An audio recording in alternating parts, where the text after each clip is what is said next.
ler a palavra do Senhor no Evangelho de João, capítulo 5, versos 1 a 9 e depois o verso 14. Acharam? Então vamos ler o texto que diz assim: Passadas estas coisas, havia uma festa dos judeus e Jesus subiu para Jerusalém. Ora, existe ali junto à porta das ovelhas um tanque chamado em hebraico Betesda, o qual tem 5 pavilhões.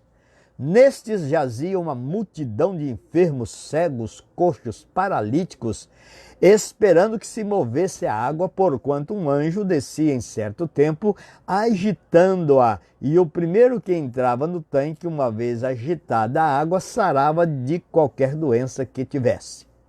Estava ali um homem enfermo, havia 38 anos. Jesus, vendo-o deitado e sabendo que estava assim há muito tempo, perguntou-lhe: Queres ser curado? Respondeu-lhe o enfermo: Senhor, não tenho ninguém que me ponha no tanque quando a água é agitada, pois enquanto eu vou, desce outro antes de mim. Então lhe disse Jesus: Levanta-te, toma o teu leito e anda. Imediatamente o homem se viu curado e, tomando o leito, pôs-se a andar. E aquele dia era sábado. Verso 14. Mais tarde, Jesus o encontrou no templo e lhe disse: Olha que já estás curado, não peques mais, para que não te suceda coisa pior. Levanta-te, toma o teu leito e anda. Essa é a ordem de Jesus para quem está acamado, para quem está deitado numa maca, preso pela maca. O Senhor dá esta ordem: levanta-te, toma o teu leito e anda. Nos tempos de Jesus, a cidade de Jerusalém, ela era protegida por muros bem feitos, muros altos, e a entrada na cidade era feita pelas portas. E na época de Jesus existiam 12 portas. Eu não vou falar aqui de cada porta, porque hoje não é o objetivo do nosso estudo, mas posso, quem sabe, se Deus me orientar, algum dia falar sobre cada uma dessas portas. Então, Jesus, segundo o texto, ele estava em Jerusalém e diz o texto que havia uma festa dos judeus. Provavelmente, aqui não fala que festa era, mas provavelmente era a festa da Páscoa do ano 28. E Jesus entra pela porta das ovelhas. Vou só lembrar aqui o nome das outras portas, né?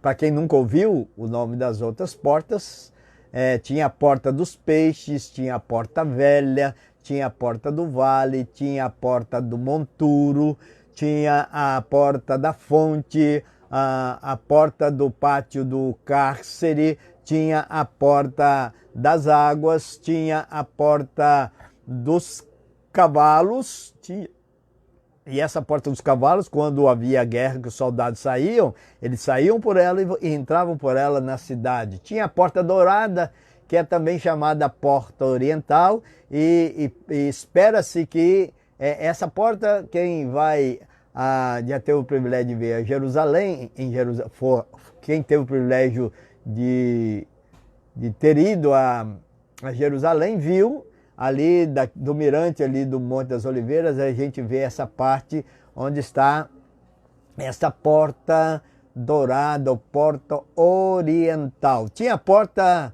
chamada Mificade e tinha a porta de Efraim. No texto, Jesus está diante da porta das ovelhas, que também é chamada a porta do gado. E por esta porta passavam ou nela permaneciam os animais que deveriam ser oferecidos como sacrifício pelos pecados do povo, de acordo com as exigências da lei de Moisés. Sob o ponto de vista espiritual, né, essa porta das ovelhas era a porta mais importante, sob o ponto de vista espiritual. Era a porta mais importante, pois de nenhuma outra a Bíblia vai dizer que foi consagrada somente esta. Interessante, né? É a porta do encontro do Cordeiro de Deus que tira o pecado do mundo.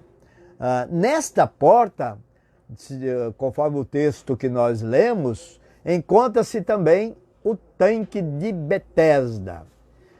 Alguém sabe o que significa Betesda? Betesda significa casa de misericórdia. E é nesse tanque que vai acontecer um grande ato da misericórdia do Cordeiro, que entra pela porta certa. Ele entra e ali vai acontecer a manifestação da grande misericórdia do Senhor Jesus. A porta, outra coisa interessante.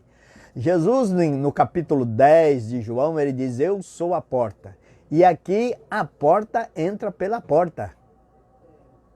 Que coisa maravilhosa. Jesus sabia muito bem o significado da porta das ovelhas, porque ele mesmo, como eu disse no capítulo 10, declarou ser também a porta das ovelhas. É por isso que ele diz: eu sou a porta das ovelhas. Aqui então a porta entra pela porta. Ovelhas e quem que por ele passar experimentará o milagre da casa da misericórdia. Você já experimentou o milagre da casa da misericórdia? E você sabe qual é o maior milagre da casa da misericórdia? É a salvação em Cristo Jesus. Não existe milagre maior do que este. E é um milagre que ele faz na vida de todo aquele que o crê, de todo aquele que nele crê e todo aquele que o recebe como Senhor e Salvador da sua vida. E se você ainda não tem essa experiência, você pode hoje ter essa experiência através de Jesus Cristo. A tradição conta que as pessoas criam, quando as águas se agitavam, que era a chegada de um anjo. E quem tocasse primeiro, quem fosse o mais ligeiro, ficaria curado do seu mal. Que coisa estranha, né? Quer dizer que o anjo tocava na água e o camarada paralítico nunca ia chegar primeiro que qualquer um outro. Ele jamais iria ser curado, porque aquele que não era paralítico, não é? Ele tinha mais agilidade. Ou aqueles que tinham alguém acompanhando que fosse mais ligeiro, levava a pessoa para ser curada, não é? Diz o texto que Betesda tinha 5 pavilhões e neles estava uma multidão de enfermos, cegos, coxos e paralíticos. Mas antes eu quero chamar a atenção, se você está com a sua Bíblia aberta, veja que no verso 4, o seu texto deve estar igual ao meu, dentro de, todo o verso 4 dentro de colchete, ou pode ser que no seu tenha uma chave. Então esse texto, ele tem o colchete no começo do verso 4, fechando no final do verso 4. E depois nós vamos saber por que está aí esse colchete no texto, o que isso vai significar, o que isso está querendo dizer sobre o texto. Então, haviam 5 pavilhões no tanque de Betesda e neles estavam uma multidão de enfermos E diz o texto que ali tinha cegos, ali tinha coxos, ali tinha paralíticos e outras doenças que o texto, outros tipos de doenças que o texto não cita. Jesus, porém, outra coisa interessante, Jesus, porém, se interessou só por um. Os pavilhões todos tinham enfermos, e eram 5. E Jesus só se interessou por um apenas. E diz que estava ali um homem enfermo que tinha a sua enfermidade sobre o seu corpo já há 38 anos. E Jesus, vendo-o deitado e sabendo que estava assim há muito tempo, porque Jesus sabia de todas as coisas, Jesus é Deus, ele é homem e Deus, ele é Deus homem e ele é homem Deus, ele sabia o tempo que aquele enfermo estava ali. E ele faz uma pergunta para aquele enfermo: queres ser curado? No verso 6 aí, não é? Queres ser curado? Por que Jesus se interessou somente por esse homem? Um enfermo que sofria de um mal há 38 anos. Alguém já disse que a precisão de João, que o homem estava enfermo há 38 anos, vai de encontro às preferências dos judeus que apreciavam números redondos. Então os judeus diziam que era 40 anos. Acredita-se que João usa 38 anos, e evidentemente orientado pelo Espírito Santo, porque foram exatamente 38 anos que Israel passou no deserto. E este homem é o símbolo de Israel, que enquanto não reconhecesse Israel, enquanto não recebesse o Messias, ficaria às margens da graça de Deus, ficaria nas escadas da casa da misericórdia, sem, portanto, dela usufruir. Porque para usufruir das misericórdias de Deus, é preciso ter Jesus.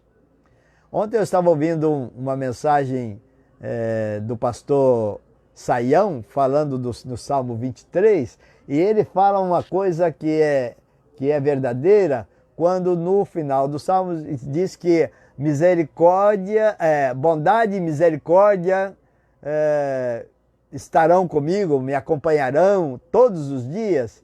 E ele diz que aqui o salmista está falando da bênção comum e da bênção especial. A bênção comum é a bondade. A bondade de Deus é estendida para todo mundo, para toda criatura. Deus é bom para quem é mau, Deus é bom para quem é justo, né? Deus é bom para o fiel, Deus é bom para o infiel, Deus dá sol para justos e injustos, não é isso que diz o texto? Faz chover para justos e injustos. Esta é a graça comum.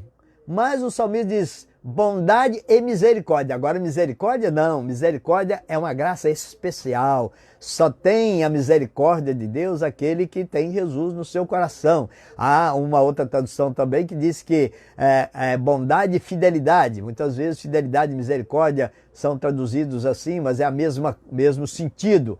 Fidelidade de Deus, Deus só é fiel para aqueles que são aliançados com ele, assim como também a sua misericórdia. Então, enquanto Israel não reconhecesse, recebesse o Messias, ele ficaria às margens de usufruir da misericórdia e ficaria sempre preso na religiosidade, nas suas tradições, ficaria preso na dependência do furtivo surgimento de um anjo, de um suposto anjo. A multidão que ocupava os 5 pavimentos representa às pessoas que precisam de salvação. E elas se agarram desesperadamente no balançar de uma água, se agarram às crendices, agora do século 22, às crendices, às superstições, às magias, se agarram agora, se for o texto colocado no século 20, do século 21, se agarra a um copo de água em cima do rádio, um copo de água em cima da televisão, vai se agarrar numa lasquinha da cruz que o que está anunciando a mensagem diz que trouxe lá de Jerusalém, de modo que se agarra no furtivo balançar das águas de um furtivo anjo. E os judeus aguardavam a chegada do Messias, o libertador, e criam que quando ele chegasse, os cegos veriam, os surdos ouviriam, os paralíticos andariam e os mudos falariam. Mas só que Jesus fazia essas coisas e eles não criam. Eles achavam que de Jesus, por ser de Nazaré, por ser daquela região da Galiléia, não podia ser ele o Messias. E não foi por acaso que Jesus então se dirige àquele enfermo. Nem foi porque ele merecia mais do que os outros. Todos mereciam ser curados. Nem foi porque merecia mais do que os outros, mas foi para anunciar e mostrar aos judeus que o Messias já tinha chegado e eles não estavam enxergando. Jesus investe na cura de um paralítico para abrir os olhos dos religiosos e abrir os ouvidos dos incrédulos. Jesus está aqui dizendo, vocês não precisam mais se agarrar às crendices. E agora eu vou voltar naquilo que eu disse lá do colchete que está no verso 4 do texto. As tradições não precisam ser mais do tanque. Então, se havia uma tradição, uma crendice na época, por isso que está aqui em colchete, porque nos textos mais antigos, nos originais mais antigos, esse texto nem aparece, porque havia uma crendice dos judeus que um anjo vinha de tempos em tempos e agitava a água, e aquele que corresse primeiro do que qualquer outro e tocasse na água, ele ficava curado. Era um anjo tipo seletivo, né? É um anjo que fazia a corrida dos enfermos. Então eles tinham esta crença. E Jesus aqui no texto está dizendo, vocês não precisam mais agarrar a crendices, às tradições. Não, vocês não precisam mais do tanque de Betesda. Eu sou a porta verdadeira das ovelhas. Vocês não precisam procurar essa porta aqui, que vocês estão vendo, que é nesse muro, para chegar nesse tanque. Vocês precisam olhar para mim e entrar em mim. Eu sou a porta das ovelhas. Eu agora sou o tanque de Betesda. É isso que Jesus está dizendo. Eu sou a misericórdia encarnada e todos poderão vir a mim. Ninguém ficará sem ser curado. Ninguém ficará sem ser aliviado. Ninguém ficará sem ser libertado. Interessante que Jesus olha para aquele enfermo, aquele paralítico, e Jesus pergunta, queres ser curado? Olha aí o verso 6. Jesus, vendo-o deitado e sabendo que estava assim há muito tempo, perguntou-lhe, queres ser curado? Olha a pergunta de Jesus. Se você chegar perto de qualquer doente, você vai estar com ele e vai animá-lo, porque você vai animá-lo porque ele quer ser curado e você também quer ver ele curado, né? Claro que ele queria ser curado. Então por que Jesus perguntou, queres ser curado? Se ele queria ser curado, se ele estava ali no lugar em que aconteciam as curas. Mas Jesus, quando ele pergunta, ele queria que aquele homem externasse e tivesse consciência da sua situação. Jesus queria que ele expressasse a vontade dele, como Jesus quer que nós expressemos a nossa vontade, ainda que ele tenha conhecimento de tudo. Nós precisamos saber do que nós realmente queremos. Queres ser curado? Ou seja, você tem que querer ser abençoado. Infelizmente, tem muita gente que não quer ser abençoada. Tem muita gente rejeitando Jesus e ouve de Jesus e continua rejeitando Jesus. E com esta atitude estão dizendo, eu não quero ser curado da pior doença que pode levar a pessoa para o inferno, que é a doença espiritual. Nós temos que querer ser abençoados. Jesus espera que o homem externe o seu desejo. Jesus, quando fez a pergunta àquele paralítico, Jesus queria que ele tivesse consciência daquilo que ele iria responder. Mas olha que coisa que o texto nos ensina e nos mostra, que esse cego não externou o que Jesus perguntou. Olha a resposta que ele vai dar. Se alguém perguntar para você, quando você está doente, se você está com dor de cabeça, eu te perguntar o que você quer que aconteça, eu quero ser curado da dor de cabeça. Eu estou com dor no estômago, eu quero ser curado da dor no estômago. Não é a resposta que você vai dar? Quando Jesus pergunta àquele homem, qual era a resposta que ele queria dar? Sim, Senhor, eu quero ser curado dessa minha paralisia. Mas olha o verso 7, o que ele vai responder? Respondeu-lhe o enfermo, Senhor, não tenho ninguém que me ponha no tanque quando a água é agitada, pois enquanto eu vou, desce outro antes de mim. Não foi isso que Jesus perguntou para ele, a resposta não era essa. A resposta seria sim, eu quero ser curado. Mas ele vai dar uma outra resposta.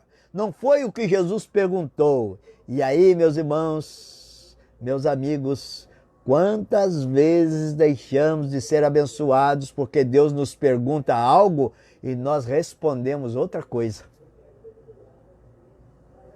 Já deve ter acontecido isso com você. Provavelmente já aconteceu comigo, se eu parar para pensar. Quantas vezes Deus nos pergunta e nós damos outra resposta. Nós damos a resposta daquilo que Deus não nos perguntou. Senhor, não tenho ninguém que me ponha no tanque quando a água é agitada, pois enquanto eu vou, desce outro antes de mim. Jesus chega, ele está no seu ambiente, água, ele está com o seu público, os carentes, os pecadores, os necessitados. Por que Jesus está ali? Porque Jesus veio exatamente para os carentes. Jesus veio para cumprir o que Deus dissera em sua palavra. Jesus procura estimular os carentes à fé. Jesus poderia estar lá em Jerusalém nos palácios, poderia estar lá visitando os ricos, mas Jesus foi para o tanque de Betesda, onde está representada toda a fragilidade humana, onde está representada toda a necessidade humana.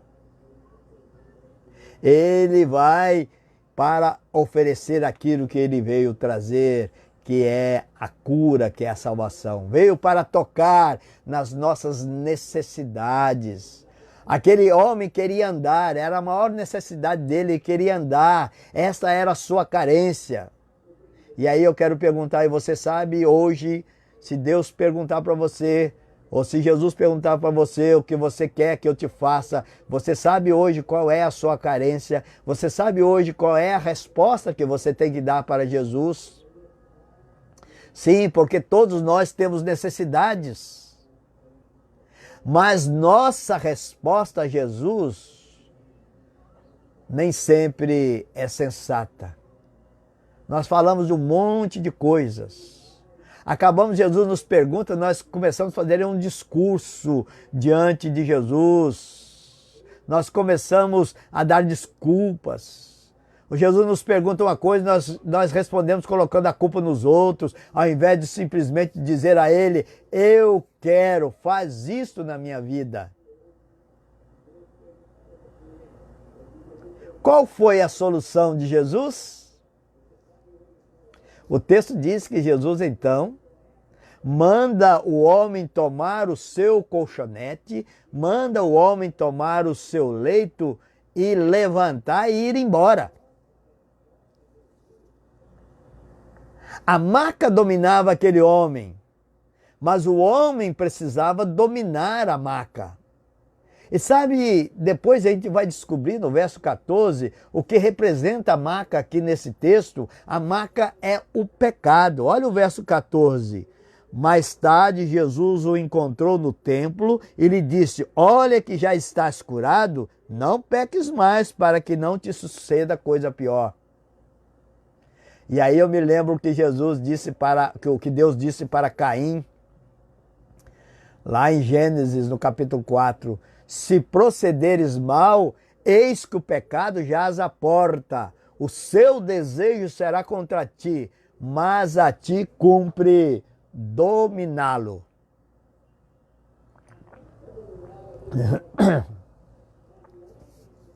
Jesus veio e Ele nos dá autoridade, estando Ele em nós, para dominar a nossa maca. Não é o pecado que vai mais nos dominar, porque aquele que tem poder sobre o pecado está em nós. Diz o verso 14 de Romanos 6, porque o pecado não terá domínio sobre vós, pois não estáis debaixo da lei, e sim da graça. Meus amados, meus queridos, Jesus não veio para batalhar comandando essa ou aquela guerra pessoal, aquela guerra entre nações.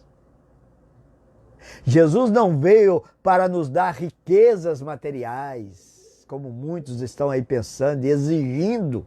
Muitos estão exigindo isso dele. Sabem para que veio Jesus?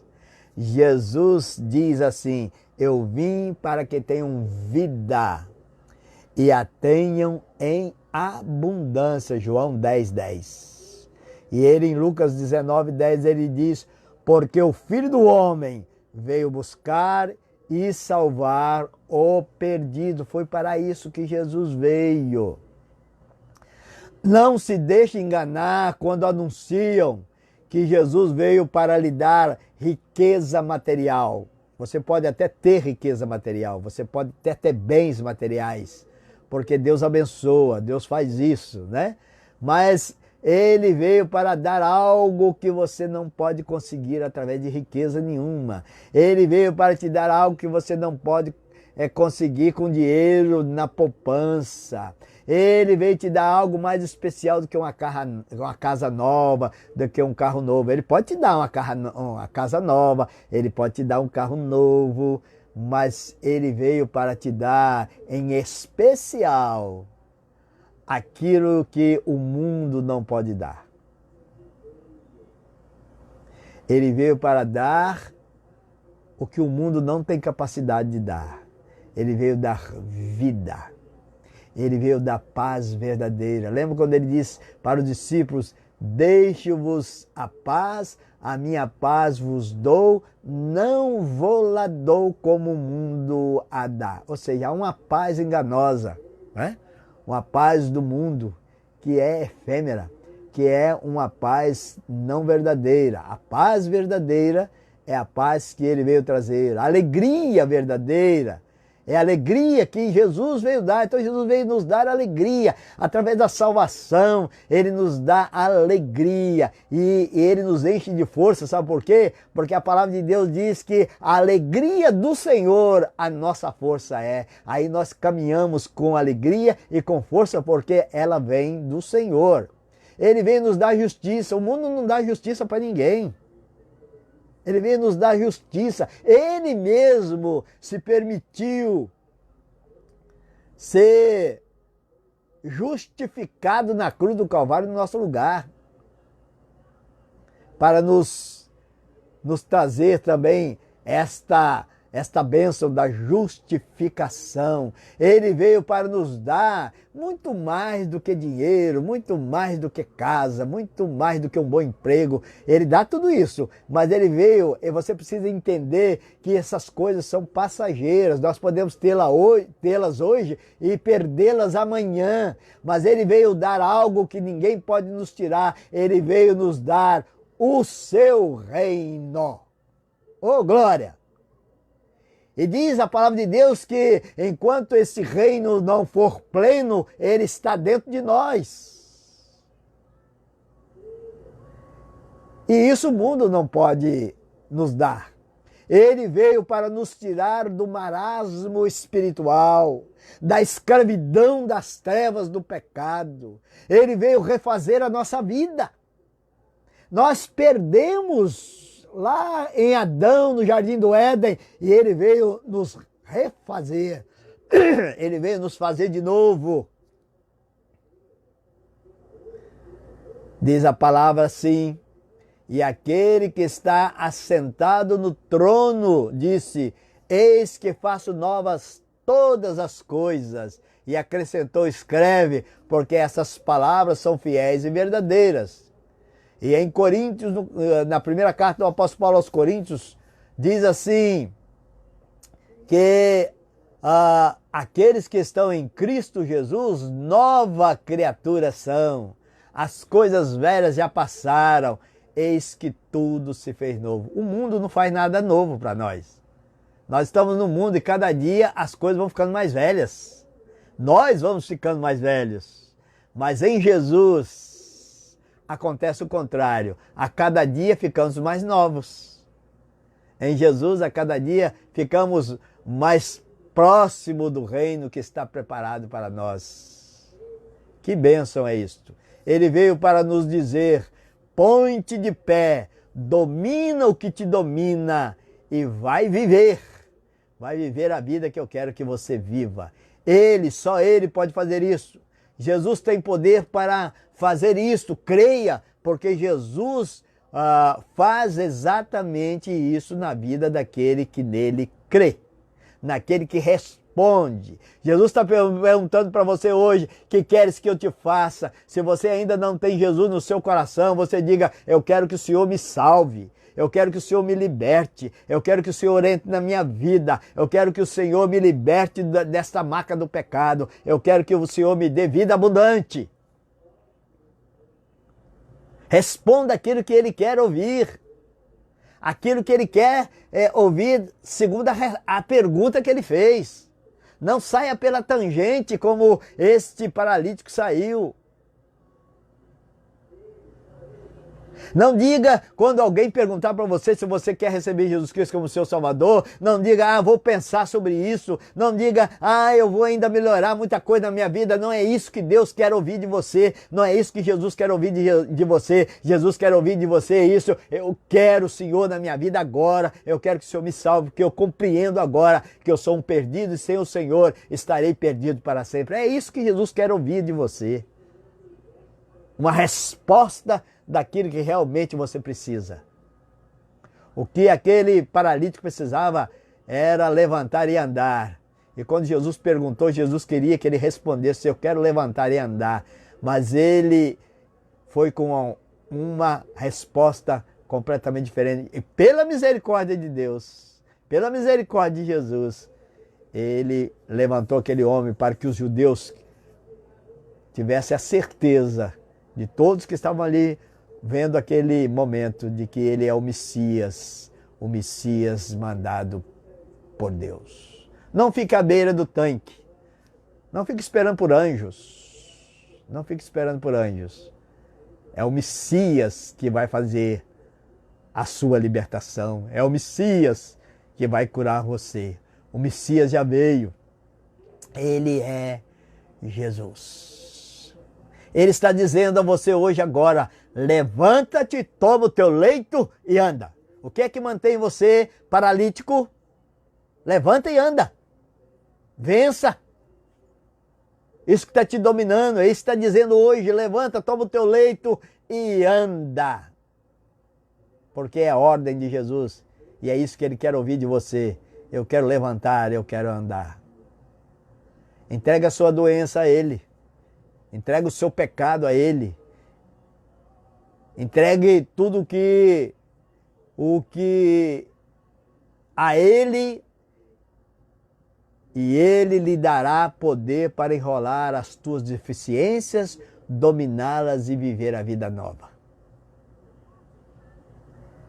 Ele não quer que você fique deitado nas suas deficiências. Ele quer que você levante. Porque Ele quer dar vida e vida em abundância. Viva! Ele veio para isto. Levanta! Toma o teu leito. Toma a tua cama. Toma aquilo que te escraviza. Enrola. Enfia debaixo do braço. Jogue fora. Jogue longe. Que você não vai precisar mais dessa maca. Viva! Ele veio para isto. Você quer ser curado? Então, tome uma decisão. Levanta-te.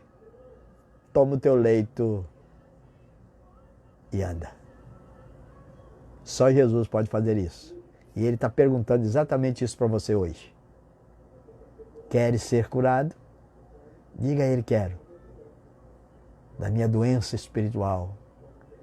Da minha doença que está me levando para a morte eterna. Eu quero ser curado dela, libertado dessa maca que me prende. Se você tem alguma outra enfermidade, diga a Jesus, Ele tem poder para curar. Mas diga sinceramente: eu quero ser curado. Eu desejo ser curado. E eu sei que o Senhor tem poder para isso. Amém? Que Deus te abençoe, que Deus guarde a sua vida, que Deus lhe dê entendimento para que você não fique mais preso a uma maca, para que você não fique mais preso às suas fraquezas, para que você não fique mais preso ao seu pecado. Levanta-te e anda em nome de Jesus. Amém. 18h30 nós estaremos de volta, se Deus permitir, em Cristo Jesus. Que Deus abençoe. Fiquem na paz.